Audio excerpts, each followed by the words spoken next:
Look, before I get started on questions, I'm going to recognize myself for 5 minutes, but I do want to also thank some of the people in our team that have been amazing over the years in this committee.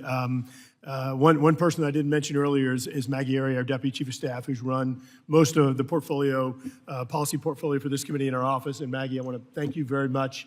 In addition to leading our Washington team, she has had 2 kids and juggled all kinds of things. Maggie couldn't have done it without you. Thank you very, very much. And really appreciate the friendship, partnership. You've been awesome. So thanks. I also want to thank Paul Sawyer, our Chief of Staff, and all the folks in the team that have worked on our transportation portfolio.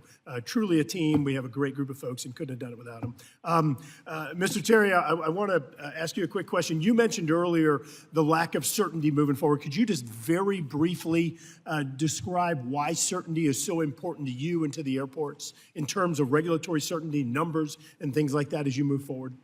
So are you referencing what we talked with the control towers? For example, AIP numbers and things like that, just giving you regulatory certainty and helping you understand the funding, absolutely. Funding numbers yes. and things so, like that. So right now, as we're going through and programming our 3 5-year capital plans, and you have to prioritize your projects, whether it's by safety, and there's the qualifiers that we have to use. Not knowing how much funding we have or going to have available really limits our ability to lay out that framework of how are you going to develop the airport. And in addition to that, what are you actually able to afford? Because sometimes some of the larger projects you may not be able to afford, so you go and you break that into some smaller projects. So having that clear look ahead of what we know will be coming really does help us plan for the future.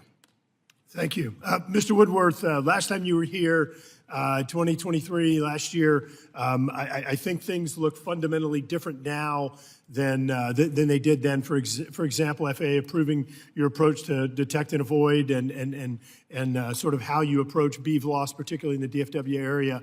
Can you talk a little bit about how that certainty has affected you and perhaps even investment decisions in the United States? Yes, I think it follows a lot of what Mr. Terry was saying. We're a business. We have to make plans about sort of where we're going to invest our resources. And there's a significant opportunity cost that comes with uncertainty. Like if I can't plan out where I'll be able to grow, what new locations I'll be able to go to, it provides an immense amount of unpredictability that sort of limits those resources. I think that the last year and a half has been a great success story for the United States. When I was here last time, the vast majority of our operations were happening not in the United States. And today, the vast majority of our operations are happening in the United States. And they're growing at not a incremental level. I think that that's the other big step. Whenever you get into a process where the next steps takes sort of less energy than the previous one, you know that you're on a path forward. So if I can paraphrase, certainty, predictability, and efficiency attracts investment, and the opposite repels it to other countries. Is that fair? 100%. Yeah, thank you very much. And one other thing in that regard is the NEPA process. Once again, certainty, predictability, and efficiency. Could you talk about some of the scenarios you've seen in regard to NEPA and how that may challenge some of your operations? Yes, when we first started, everything was done on a site-by-site basis. So if you wanted to be at one store and you wanted to go across the street to another store, you had to redo the process. That could be 6, 9, 12 months or more, with a large unpredictability in when that would come. That makes planning expansion very difficult. We've seen approaches become more pragmatic, first by going to across all of DFW, and then North Carolina just recently did one for the whole state. I think that we are at the point now where all of these have come back with sort of no substantive finding. Like we could do one for the whole United States. I think that would be a logical next step. Thank you very much. I appreciate it. Colonel, I want to ask you, you made mention earlier about concern about the 2-to-1. I wanted to give you an opportunity to talk a little bit more, meaning 2-to-1 on regulations. I wanted to talk a little bit more. Look, I'm an awful bureaucrat. I can't stand red tape. I like to move forward. I like to do things, build things, and make decisions. But in the case, for example, with the powered lift rule, can you talk a little bit about how the right regulations provide certainty as opposed to, sort of creating this uncertainty and what that does for your members? Yes, Mr. Chairman.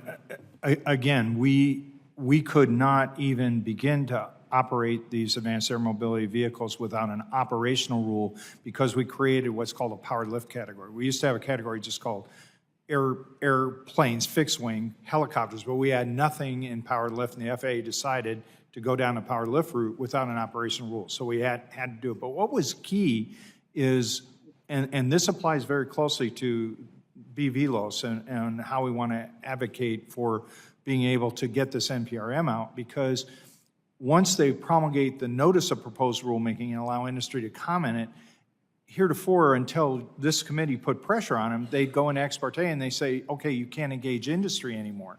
And we go, well, wait, other federal agencies don't do it that way. And oh, by the way, don't you want us to talk about the comments that we made so that we can perfect it? And the proof was when the SFAR was released a couple months ago, industry really had a positive reaction to it. And we're hoping now, if they get the BVLOS SFAR out, industry can comment, but then they allow us, all they've got to do is docket it, and they can say, we had consultation with industry and we tried to improve upon it. And that's, you all have helped us improve this process. Hey, Colonel, thank you. And I just want to be clear. So that certainty or predictability helps to foster investment, similar to what Mr. Woodworth said. It gives you clarity. So with that, I want to thank very much my friend, Mr. Carbajal, for indulging us here. And I think just a few of you left. Whoever's taking over the chair, we owe you all about 3 minutes. I'm not kidding. So feel free to be a little more liberal. And with that, recognize Mr. Carbajal.